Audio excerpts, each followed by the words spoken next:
Good morning friends, समित life maker YouTube channel पे आप लोगों का स्वागत है। देखिए दोस्तों, आज के सेशन फ्रेंड्स हम लोग करने वाले हैं दोस्तों स्टेट 2025 के लिए दोस्तों प्रीवियस ईयर बेस्ट दोस्तों शिक्षण कला एवं अन्य दक्षता का सेशन, जो कि जिसमें कि दोस्तों अभी तक हम लोग 2023 का टोटल एग्जाम का क्वेश्चन कंप्लीट कर चुके हैं दोस्तों। और 2020 का फ्रेंड्स 2019 का दोस्तों 28 जनवरी 2020 का दोस्तों शिफ्ट सेकंड का क्वेश्चन आज हम लोग करने वाले हैं दोस्तों। चलते हैं दोस्तों हम लोग अपने सेशन फ्रेंड्स।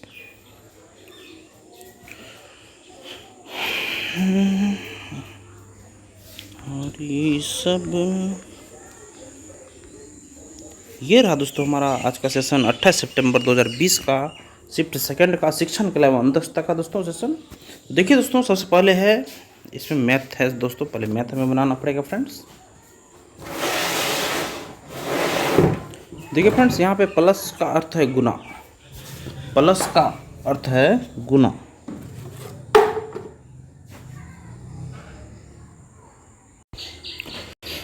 देखिए फ्रेंड्स, फर्स्ट क्वेश्चन हमारा है दोस्तों, यदि प्लस का अर्थ गुना है दोस्तों, अगर प्लस का अर्थ यहाँ पे हमारा गुना है दोस्तों, यहाँ प्लस है, प्लस का अर्थ गुना का कर देंगे। उसके बाद दोस्तों गुना का अर्थ है भागा देना, यहाँ गुना का जगह पे भागा हो जाएगा दोस्तों। उसके बाद भागा, भागा से अभिप्राय घटाने का दोस्तों, भागा चाहे वहाँ घटा देंगे। उसके बाद दोस्तों और माइनस का अर्थ है दोस्तों जोड़ना, माइनस की जगह पर प्लस कर देंगे। तो इसमें से कौन सा आंसर होगा दोस्तों? सबसे पहले देखिए दोस्तों, हम लोग क्या करेंगे, सबसे पहले हम लोग भागा करेंगे दोस्तों। 4 दूना 8, 2 हो जाएगा यहाँ पे, 2 माइनस 3 दूना 6, 6। उसके बाद प्लस 20, 20 तो 22, 22 में से 6 गया दोस्तों, कितना बचा? 16। ठीक है दोस्तों। नेक्स्ट क्वेश्चन देखिए, यदि a = 26 है, सन का मान 27 है, तो कैट का मान क्या हो जाएगा दोस्तों? तो देखिए फ्रेंड्स, कैट का सबका यहाँ पे क्या हो रहा है दोस्तों? उल्टा, विपरीत अक्षर के क्रम को दोस्तों जोड़ रहा है। तो यहाँ हमारा 57 हो जाएगा। नेक्स्ट देखिए, यदि किसी कूट भाषा में हीलिंग हीलिंग को दोस्तों इसमें लिखा जाता है, फिर उसी कूट भाषा में इसको इतना नाम लिखा जाता है, तो बेड टाइम को किस प्रकार लिखा जाएगा? देखिए दोस्तों, सब यहाँ पे देखिए 3 भाग इधर 3 भाग इधर, 20 वाले को देखिए अलग अलग कर दीजिए। सब में एक एक दोस्तों यहाँ पे देखिए, एक इसमें ऐड हुआ, एक इसमें, 20 वाले को बीच में भी एक ऐड, सब में एक एक ऐड हो रहा है, और 20 वाले में सिर्फ एक माइनस हो रहा है दोस्तों। इसी हिसाब से जब दोस्तों हम लोग करिएगा आप लोग, तो ऑप्शन नंबर इसका बी सही आंसर हो जाएगा दोस्तों। नेक्स्ट देखिए फ्रेंड्स, देखिए अब यहाँ पे इस श्रृंखला है दोस्तों, यहाँ पे लुप्त संख्या को हमें निकालना है। तो देखिए दोस्तों, लुप्त संख्या निकालने क्या करेंगे, सबसे पहले इसमें देखेंगे दोस्तों कि इसमें क्रम किस प्रकार से चल रहा है दोस्तों। या 9 स्क्वायर गुना 8 स्क्वायर, 9 स्क्वायर गुना 8 स्क्वायर हो गया, प्लस अब प्लस 9 प्लस 8 को जोड़ देंगे तो 162 हमारा हो जाएगा। उसी प्रकार यहाँ देखिए 8 स्क्वायर करेंगे, 13 स्क्वायर करेंगे, जितना होगा उसमें 8 + 13, 8 13 1, इसमें 21 को जोड़ देंगे तो कितना हो जाएगा दोस्तों हमारा? ये हमारा हो जाएगा दोस्तों 254 हो जाएगा। नेक्स्ट क्वेश्चन देखिए फ्रेंड्स, निम्नलिखित संख्याओं के अनुक्रम को आगे क्या आना चाहिए? देखिए 9 8 9 8 9 8 7 9 8 7 6 9 8 7 6 5 9 8 7 6 5 4 9 8 7 6 5 4 4 के बाद यहाँ पे दोस्तों 9 5 के बाद यहाँ पे फिर 4 आता है दोस्तों, और 4 के बाद 3 आना चाहिए। तो यहाँ पे दोस्तों इनमें से कोई भी आंसर सही नहीं होगा।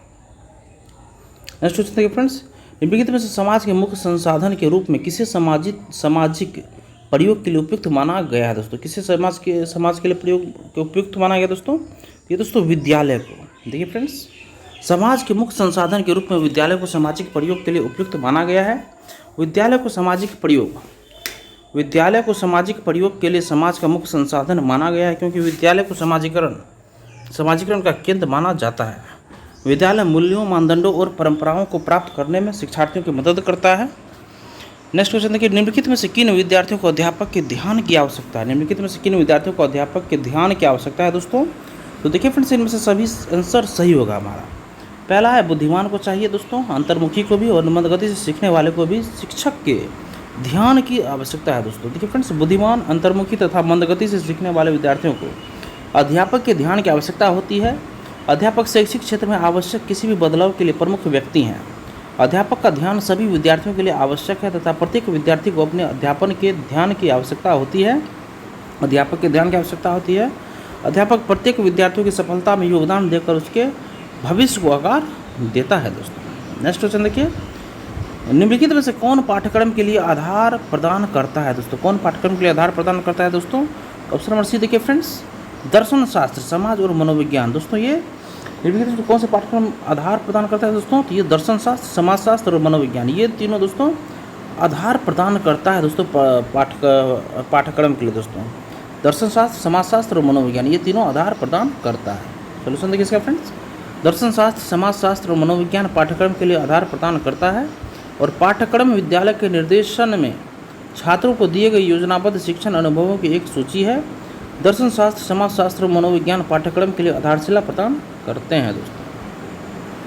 नेक्स्ट क्वेश्चन देखिए, निम्न में से कौन आधुनिक भारतीय शिक्षा शास्त्री अत्यंत प्रकृतिवादी थे? निम्न में से कौन आधुनिक भारतीय शिक्षा शास्त्री अत्यंत प्रकृतिवादी थे दोस्तों? तो कौन दोस्तों इसमें आधुनिक भारतीय शिक्षा शास्त्री अत्यंत प्रकृतिवादी थे दोस्तों? तो दोस्तों इसमें ऑप्शन हमारा दोस्तों देखिए सी, रविंद्रनाथ टैगोर सही हो जाएगा दोस्तों। रविंद्रनाथ टैगोर आधुनिक भारतीय शिक्षा शास्त्री अत्यंत प्रकृतिवादी थे। रविंद्रनाथ टैगोर शिक्षा की उस पारंपरिक प्रणाली के सख्त खिलाफ थे जो बच्चों को कक्षा या घर की चारदीवारी तक ही सीमित रखती थी। टैगोर के अनुसार प्रकृति ही बच्चों के लिए सर्वोत्तम पाठ्यक्रम एवं शिक्षक है। टैगोर बच्चों की पूर्ण स्वतंत्रता में विश्वास रखते थे दोस्तों। और नेक्स्ट क्वेश्चन देखिए फ्रेंड्स, उत्प्रेरितों का शिक्षा शास्त्र नामक पुस्तक के लेखक कौन है दोस्तों? ये है पाउलो फ्रेरी दोस्तों। उत्प्रेरितों का शिक्षा शास्त्र नामक पुस्तक के लेखक पाउलो फ्रेरी है दोस्तों। सॉल्यूशन देखिए इसका फ्रेंड्स, उत्प्रेरितों का शिक्षा शास्त्र नामक पुस्तक के लेखक पाउलो फ्रेरी को शिक्षा में आलोचनात्मक सिद्धांत परंपरा का अग्रदूत माना जाता है। इनकी पुस्तक पेडागॉजी ऑफ द ऑप्रेस्ड अथवा उत्प्रेरितों का शिक्षा शास्त्री उत्पत्ति शिक्षा के माध्यम से उत्प्रेरितों को सशक्त बनाने के आग्रह से हुआ था। नेक्स्ट क्वेश्चन है, यदि दो संख्याओं का योग 22 है, देखिए दोस्तों दो संख्याओं का योग अगर 22 है, एक्स प्लस वाई बराबर 22, तो उनके वर्गों का योग 4 से 4 है, x square plus y square बराबर 4 से 4, तो उन संख्याओं का गुणनफल कितना होगा दोस्तों? देखिए friends, x plus y square बराबर हम निकाल लेंगे दोस्तों, यहाँ पर फॉर्मूला पे सबको बैठा देंगे तो यहाँ पर एक्स वाई हमारा निकल जाएगा 40, यही हमारा आंसर होगा दोस्तों। नेक्स्ट देखिए, यदि देखिए एक व्यक्ति 396 रुपया प्रति मशीन की दर से 2 मशीन बेचता है, देखिए 396 की दर से हम 2 मशीन वो आदमी बेच देता है, तो पहले मशीन पर उसे 10% का लाभ होता है दोस्तों, जबकि दूसरे मशीन पर उसे 10% की हानि हो जाती है फ्रेंड्स। तो इस पूरे लेन देन में उसे कितने प्रतिशत का लाभ या हानि हुआ है दोस्तों? देखिए फ्रेंड्स, सबसे पहले क्या करेंगे हम लोग, देखिए यदि दो वस्तुओं का विक्रय मूल्य समान हो एवं एक वस्तु पर उतना ही लाभ हो जितना दूसरे पर हानि हो, तो पूरे लेन देन में हमेशा हानि ही होता है दोस्तों।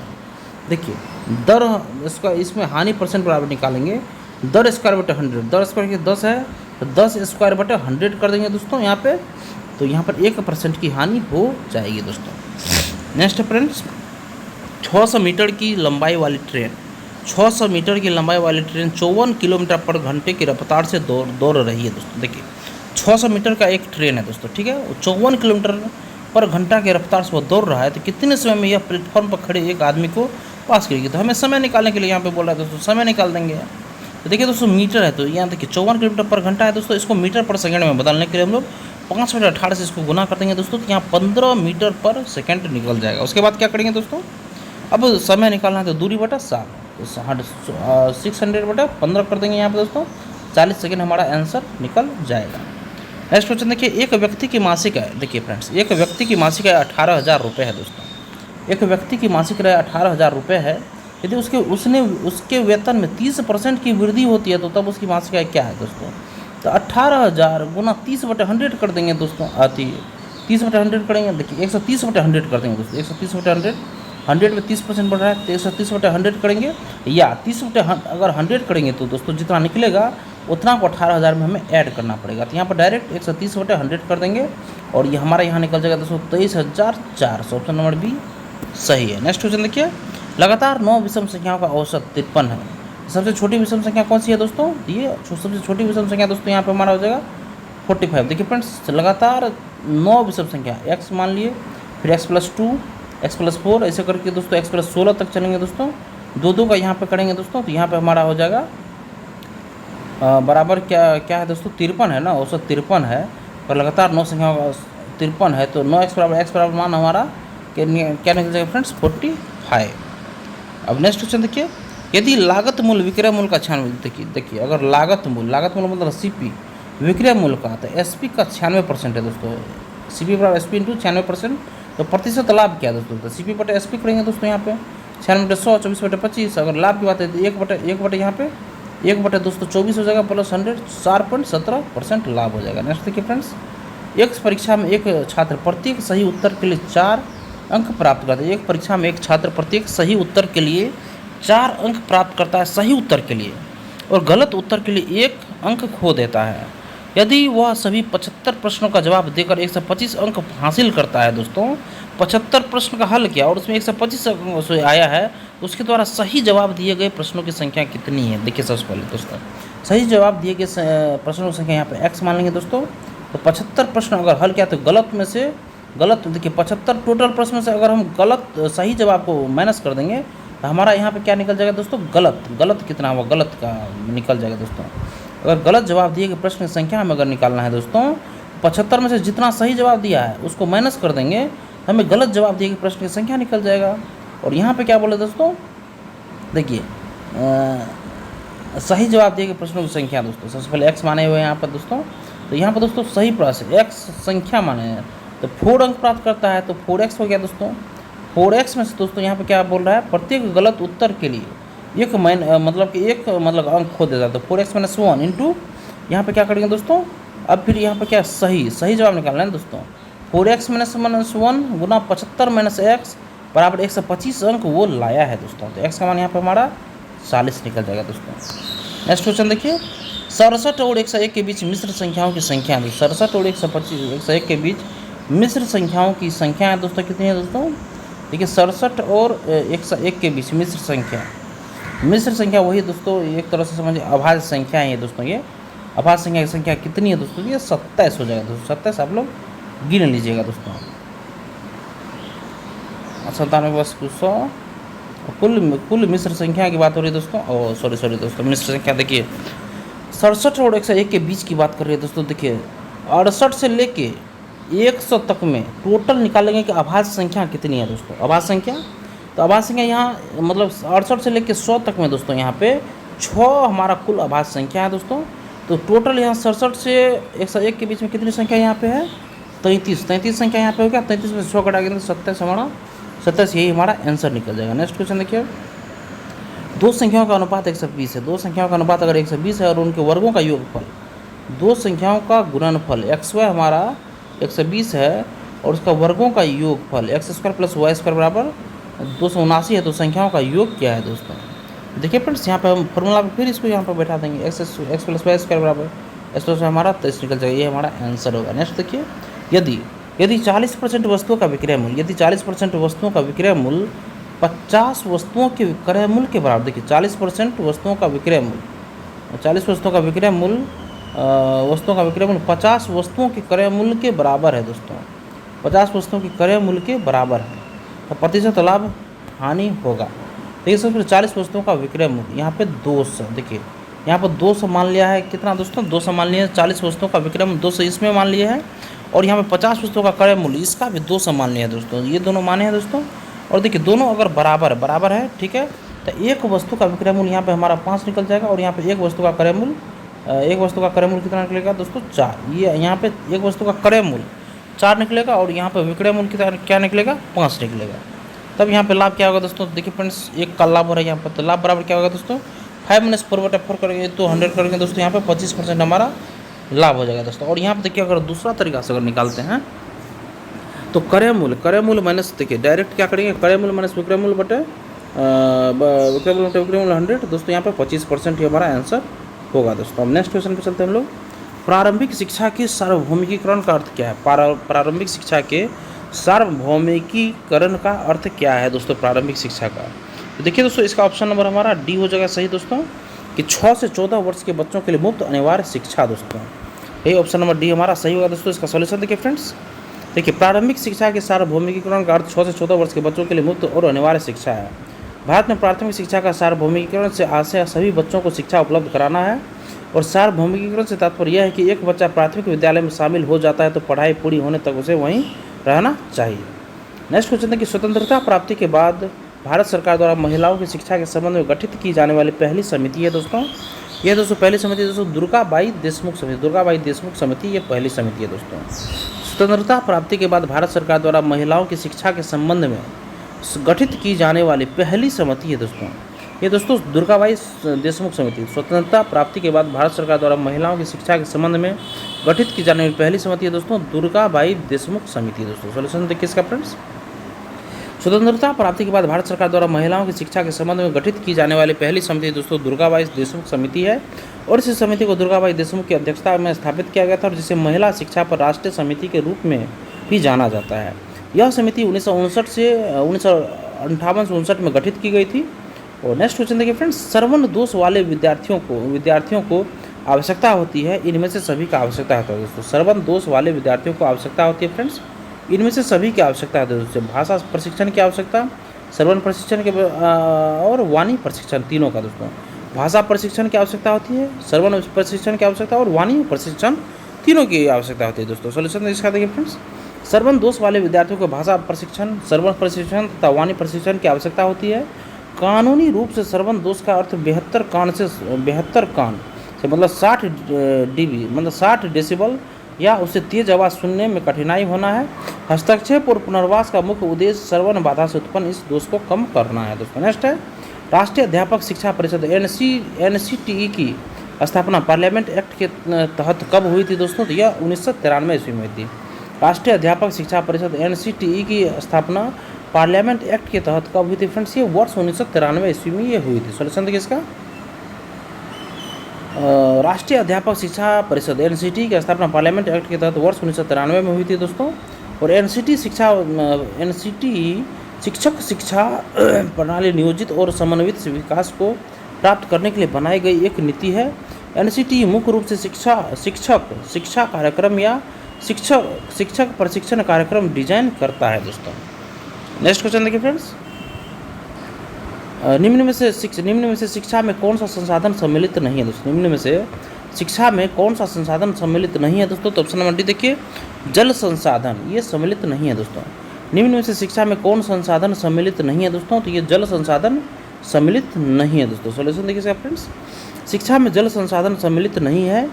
बात बाकी वित्तीय संसाधन है, मानव संसाधन है और सामग्री संबंधी संसाधन, जल संसाधन नहीं है। देखिए फ्रेंड, शिक्षा में जल संसाधन सम्मिलित नहीं है, जबकि वित्तीय संसाधन, मानव संसाधन तथा सामग्री संबंधी संसाधन शिक्षा के विभिन्न प्रकार में सम्मिलित है। शिक्षा जीवन प्रयत्न तक चलने वाली प्रक्रिया है जो व्यक्तियों के व्यवहार और व्यक्तित्व को संशोधित करती है और इस प्रकार उन्हें बोझ मुक्त वातावरण प्रदान करके विकसित करती है। नेक्स्ट है, शिक्षा में मानव संबंधों की वकालत को एल्टन मेयो ने दोस्तों, शिक्षा में मानव संसाधनों की वकालत को एल्टन मेयो ने ये दोस्तों ये दिया था सिद्धांत। देखिए, शिक्षा में मानव संबंधों की वकालत एल्टन मेयो ने की थी दोस्तों। और एल्टन मेयो को व्यापक रूप से मानवीय संबंध सिद्धांत के जनक के रूप में मान्यता प्राप्त है और इन्हें उत्पादन में मानव व्यवहार की भूमिका को समझाया और श्रमिकों एवं प्रबंधन के बीच संचार के महत्व पर भी प्रकाश डाला है।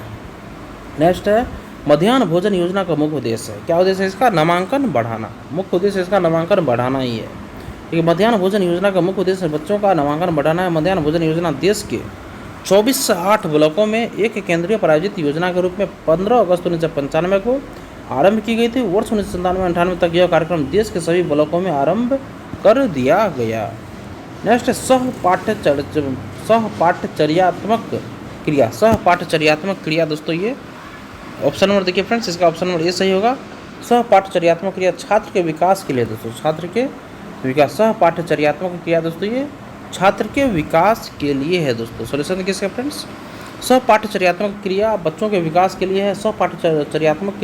सहपाठ्यक्रम गतिविधियाँ बच्चों में व्यक्तित्व के सामंजस्यपूर्ण विकास को सुनिश्चित करती है।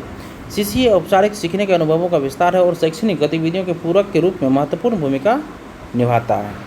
नेक्स्ट क्वेश्चन देखिए, मनोविज्ञान विश्लेषण किया गया। मनोविज्ञान विश्लेषण किया गया दोस्तों, ये सिगमंड फ्राइड द्वारा किया गया। मनोविज्ञान विश्लेषण किया गया दोस्तों, ये सिगमंड फ्राइड के द्वारा ये मनोविज्ञान विश्लेषण किया गया दोस्तों, सिगमंड फ्राइड के द्वारा। सॉल्यूशन देखिए फ्रेंड्स, मनोविज्ञान विश्लेषण सिगमंड फ्राइड द्वारा किया गया। मनोविश्लेषणात्मक दृष्टिकोण यह समझने पर केंद्रित है कि कैसे अचेतन मन सचेत प्रक्रियाओं को उन तरीकों से नियंत्रित करता है जो स्वस्थ मनोवैज्ञानिक में हस्तक्षेप है। इसका मानना था कि लोगों को अचेतन तथा सचेतन विचार एवं प्रेरणा देकर अंतर्दृष्टि प्राप्त करके ठीक किया जा सकता है। नेक्स्ट क्वेश्चन देखिए, किसने कहा कि शिक्षा सामाजिक परिवर्तन का अनुसरण करती है? ये ऑटवे ने कहा था दोस्तों। किसने कहा कि शिक्षा सामाजिक परिवर्तन का अनुसरण करती है? ये ऑटवे ने कहा था दोस्तों। सॉल्यूशन देखिए इसका फ्रेंड्स, ऑटवे ने कहा कि शिक्षा सामाजिक परिवर्तन का अनुसरण करती है। ऑटवे के अनुसार शिक्षा लोगों को इस जटिल सामाजिक संरचना में अनुकूल होने और एक से अधिक संस्थागत समूह के सदस्यों के रूप में विशिष्ट सामाजिक भूमिका निभाने के लिए तैयार करने की प्रक्रिया है दोस्तों। और शैक्षिक परिवर्तन अन्य सामाजिक परिवर्तनों का पालन करने के बजाय उन्हें आरंभ करने के लिए प्रेरित करता है। नेक्स्ट क्वेश्चन है, यदि 12 कुर्सी और 8 टेबल का मूल्य, देखिए यदि 12 कुर्सी और 8 टेबल का मूल्य 676 है, 12 कुर्सी 8 टेबल का मूल्य 676 रुपया है, तो 21 कुर्सी और 14 टेबल का मूल्य क्या होगा? तो 21 कुर्सी 14, देखिए 3 यहाँ देखिए दोस्तों 3 चेयर और 2 टेबल का 169 रुपया हो गया। अब इसी को दोस्तों 21 बोल रहा है ना दोस्तों, इसी को मल्टीप्लाई कर देंगे 7 या 21 होगा, 14 टेबल हो जाएगा। तो इसको भी 7 से मल्टीप्लाई कर देंगे तो 1183 हमारा आंसर हो जाएगा। ऑप्शन नंबर देखिए 1183 है दोस्तों, 1183 रुपया सही है दोस्तों। यहाँ पे 21 कुर्सी 14 टेबल का मूल्य 1183 ही होगा दोस्तों। नेक्स्ट क्वेश्चन देखिए, 264 का 60% बराबर है, 264 का 60% बराबर होगा 264 इंटू 60/100, 158.4%। और एम देखिए 464 का ये गलत है, 19 का ये भी गलत होगा। और सर देखिए डी नंबर ऑप्शन इसका सही होगा, जो कि इसमें नहीं दिया गया है। 164 का 60% कितना होगा? 158.44 होगा। नेक्स्ट देखिए 100 तक में कुल कितनी अभाज्य संख्याएं? 100 तक में कुल कितनी अभाज्य संख्याएं हैं? टोटल 100 तक में 25 अभाज्य संख्याएं हैं, ये याद रहना चाहिए। नेक्स्ट है एलसीएम, देखिए 2 सह अभाज्य संख्याओं का गुणनफल 117 है, 2 सह अभाज्य संख्याओं का गुणनफल 117 है। अभाज्य संख्याओं का गुणनफल 117, तो उनका लघुत्तम समावर्तक एलसीएम क्या होगा? देखिए 2 सह अभाज्य संख्याओं का मौसा 1 होगा, अभाज्य संख्याओं का कि सबसे छोटा संख्या वही 1 से कटेगा, और दोनों संख्याओं का गुणनफल 117 है, ठीक है। अब देखिए लॉसो गुना मौसा बराबर दोनों संख्याओं का गुणनफल, लॉसो गुना मौसा 1 बराबर 17, तो लॉसो बराबर 117 हमारा आंसर हो जाएगा। नेक्स्ट है एक संख्या अपने 5वें भाग से 20 अधिक है। देखिए एक संख्या x मान लिए 1/5वें भाग से 1 गुना 1 5 प्लस 20 अधिक है, तो संख्या के बराबर x कर लेंगे, x/5 प्लस 20 बराबर x हो जाएगा। अब इसको फिर देखिए x + 5 x + 100 बराबर 5x, 5x में 6 गया, मतलब 4x बराबर 100 हो गया, x बराबर 25 हमारा आंसर हो जाएगा। नेक्स्ट देखिए उच्चतर माध्यमिक शिक्षा के बारे में शिक्षकों की राय जानने के लिए किए जाने वाले वृहद सर्वेक्षण में, उच्चतर माध्यमिक शिक्षा के बारे में शिक्षकों की राय जानने के लिए किए जाने वाले वृहद सर्वेक्षण में निम्नलिखित में से कौन सा उपकरण सबसे उपयुक्त होगा? तो इसमें प्रश्नावली क्वेश्चनर सबसे उपयुक्त होगा। उच्चतर माध्यमिक शिक्षा के बारे में शिक्षकों की राय जानने के लिए किए जाने वाला वृहद सर्वेक्षण में सबसे महत्वपूर्ण उपकरण क्या होगा दोस्तों? उपकरण ये होगा, प्रश्नावली ही होगा, साक्षात्कार नहीं होगा, परीक्षण भी नहीं होगा दोस्तों, प्रश्नावली होगा दोस्तों। देखिए फ्रेंड्स, उच्चतर माध्यमिक शिक्षा के बारे में शिक्षकों की राय जानने के लिए किए जाने वाले वृहद सर्वेक्षण में प्रश्नावली सबसे उपयुक्त होगा। प्रश्नावली एक आत्म रिपोर्टिंग के स्तर, भावनाओं और उत्तरदाताओं की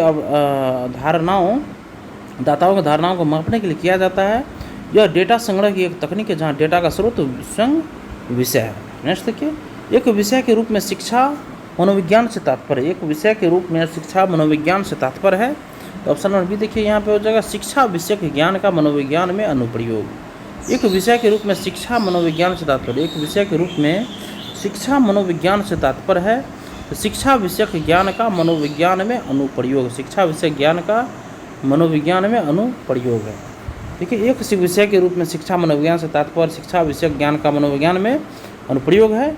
शिक्षा मनोविज्ञान के सिद्धांतों का शिक्षा में प्रयोग ही नहीं करता है, वरन शिक्षा की समस्याओं का समाधान करने में योगदान देता है। स्किनर के अनुसार शिक्षा मनोविज्ञान के अंतर्गत शिक्षा से संबंधित संपूर्ण व्यवहार है।